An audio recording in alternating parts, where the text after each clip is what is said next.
আল্লাহ রাব্বুল আলামিন চূড়ান্ত ঘোষণা করে দিয়েছেন, হে পৃথিবীর মানুষ, তোমরা শুনে রেখে দাও, জেনে রেখে দাও, তোমরা যদি মৃত্যু থেকে পলায়ন করতে চাও, মৃত্যু থেকে বাঁচার কোনো উপায় খুঁজতে চাও, মৃত্যু থেকে বাঁচার কোনো উপকরণ তৈরি করতে চাও, তোমরা জেনে রাখবে, তোমরা যেখানে যাবে মৃত্যু থেকে বাঁচার তাগিদে মৃত্যু তোমার পিছনে পিছনে তোমাকে স্পর্শ করবে, তোমাকে পাকড়াও করবে, তোমাকে ঘিরে ধরবে, তোমাকে যাওয়ার কোনো পথ খুঁজে পাবে না তুমি। আল্লাহ রাব্বুল আলামিন তিনি বলেছেন, কুল ইন্নাল মাউতাল্লাযী তাফিরুনা মিনহু ফাইন্নাহু মুলাকীকুম সুম্মা তুরাদ্দুনা ইলা আলিমিল গায়ব ওয়াস শাহাদাতি ফায়ুনাব্বিউকুম বিমা কুনতুম তা'মালুন। আমার আল্লাহ পাক রব্বুল আলামিন তিনি ঘোষণা করেছেন, হে নবী, হে মুহাম্মদ, কুল মানে বলো, হে মুহাম্মদ তুমি বলে দাও, তোমার উম্মতকে বলে দাও, মানব সম্প্রদায়কে বলে দাও, তোমার বেঈমান মুশরিক কাফের তোমার অমান্যকারী বান্দাদেরকে শুনিয়ে দাও যে তোমরা যদি মৃত্যু থেকে পালাতে চাও, শুনে রেখে দাও, জেনে রেখে দাও, মৃত্যু নামের একটা বিষয় তোমাদের প্রত্যেককে স্পর্শ করবে, তোমরা কোনোদিন মৃত্যু থেকে পালাতে পারবে না। মৃত্যু তো বরণ করতেই হবে, মরতেই হবে, দুনিয়া ছাড়তেই হবে, দুনিয়ার মায়া ত্যাগ করতেই হবে।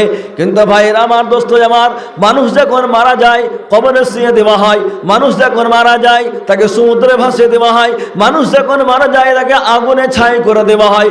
কিন্তু ব্যাপারটা হচ্ছে, এই মানুষগুলো কি কবরে যাওয়ার পরে এই গল্প শেষ, মাটির তাকে পুড়িয়ে দেওয়ার পরে গল্প শেষ, সমুদ্রে ভাসিয়ে দেওয়ার পরে গল্প শেষ, বাঘে যখন তাকে খেয়ে নেয় গল্প শেষ, যখন তাকে সমুদ্রের প্রাণী তাকে যদি খেয়ে নেয় গল্প শেষ, তাই নাকি? আল্লাহ বলছেন, না না, এটা গল্প শেষ নয়, তোমাকে কবরে দেওয়া হোক, হিংস্র প্রাণীর পেটে চলে যাক, সামুদ্রিক প্রাণী পেটে চলে যাক, আগুনটাকে পুড়িয়ে ছাই করে দেওয়া হোক, শুনে রেখে দাও, জেনে রেখে দাও, আমি আল্লাহ তাআলা আমার কাছে তোমাদের প্রত্যেককে ফিরে আসতে হবে।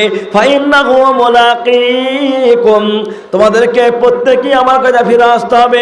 সুম্মা তুরাদ্দুনা ইলা আলিমিল গায়বি ওয়াস শাহাদা, সর্বজ্ঞাত যিনি দৃশ্য এবং অদৃশ্য সর্ববিষয়ে যিনি জ্ঞাত, তার দিকে তোমাকে প্রত্যেককে ফিরে আসতে হবে, প্রত্যেককে ফিরে আসতে হবে। ভাই, আজ থেকে 100 বছর আগে যারা ছিলেন, বলুন তো, আমরা যারা এখানে বসে আছি, আমরা কি 100 বছর আগেকার মানুষ? কথা বলে না। আমরা এখানে 100 বছর মানুষ কেউ আছি নাকি? কেউ নাই। তাহলে 100 বছর আগের যারা যে মানুষগুলো ছিলেন, তারা দুনিয়াতে ছিলেন না ছিলেন না? তারা পৃথিবীতে ছিলেন না ছিলেন না? 100 বছর মানে এমন কিছু ব্যাপার নয়। 100 বছর আগে এই গ্রামে এতগুলো বাড়ি না থাকলেও 50টা বাড়ি ছিল তো, 5000 লোকরা থাকলেও 500টা লোক ছিল না ছিল না? বাচ্চা, নারী, পুরুষ, বৃদ্ধ, বয়স্ক, বিভিন্ন শ্রেণীর মানুষ এই গ্রামে বাস করেছেন। কিন্তু দেখা যায় সেই মানুষগুলো আজকের ডেটে এই মাইকের আওয়াজ তাদের কানে পৌঁছাচ্ছে না, তারা এখানে কেউ উপস্থিত নাই।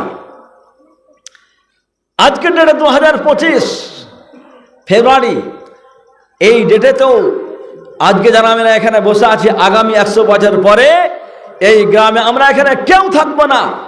100 বছর পরে আমরা এখান থেকে সকলেই বিদায় নিতে বাধ্য। ইচ্ছা হচ্ছে না, ভালো লাগছে না, গ্রাম ছাড়তে ইচ্ছা করছে না, নেতৃত্ব ছাড়তে ইচ্ছা করছে না, ব্যবসা বাণিজ্য আমাকে ছাড়তে ইচ্ছা করছে না, ফ্যাক্টরি ছাড়তে ইচ্ছা করছে না, সুন্দরী বউ ছাড়তে ইচ্ছা করছে না, যুবক ছেলে ছাড়তে ইচ্ছা করছে না, আত্মীয় স্বজন ছাড়তে ইচ্ছা করছে না। ইচ্ছা না হলেও উপায় নেই গোলাম হোসেন, সময় হবে, যেতেই হবে। 100 বছর পর আমরা এখানে কেউ থাকবো না। কিন্তু তার মানে এটা কি যে 100 বছর পরে এই গ্রাম সবাই খালি হয়ে যাবে, জনশূন্য হয়ে যাবে, গ্রাম খালি হয়ে যাবে, বাড়িগুলো খালি হয়ে যাবে, এই গ্রামে কোনো কিছু থাকবে না? এটা কি তাই? বাস্তবে এটা নয়, বরং একইভাবে এর থেকে বেশি বেশি মানুষ এখানে আরো জন্মগ্রহণ করবেন, তারা এখানে বসবাস করবেন।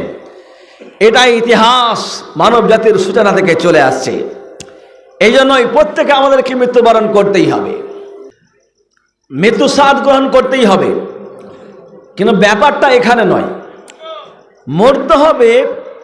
পৃথিবীর এমন কোনো মানুষ আপনি দেখাতে পারবেন, এমন কোনো মানুষ সারা পৃথিবীতে আপনি ঘুরে আসুন, এমন কোনো মানুষকে আপনি দেখাতে পারবেন যে এই কথা অস্বীকার করে যে মৃত্যুর বলে কোনো জিনিস নাই, মৃত্যু বলে কোনো জিনিস নাই, সারা পৃথিবীর মানুষ মরে যাবে, কিন্তু আমি দেশের প্রধানমন্ত্রী, স্বরাষ্ট্রমন্ত্রী, আমি দেশের মুখ্যমন্ত্রী, চিফ মিনিস্টার, প্রাইম মিনিস্টার, আমার মৃত্যু হবে না।